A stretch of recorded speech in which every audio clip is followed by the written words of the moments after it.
السلام علیکم ورحمۃ اللہ وبرکاتہ۔ معزز ناظرین و سامعین کرام، آج ہم آپ کو بیت الخلاء سے باہر آنے کی دعا بتا رہے ہیں۔ آئیے دعا سنتے ہیں۔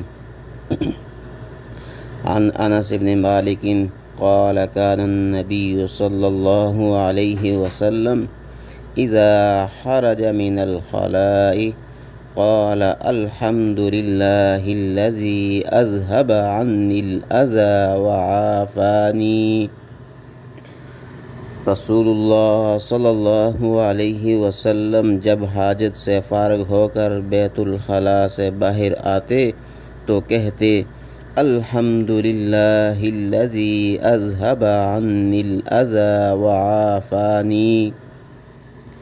حمد و شکر اس اللہ کے لیے جس نے میرے اندر سے گندگی اور تکلیف والی چیز دور فرما دی اور مجھے عافیت و راحت دی۔ اللہ رب العزت کی بارگاہ عالی میں دعا گو ہیں کہ اللہ رب العزت نبی علیہ الصلاۃ والسلام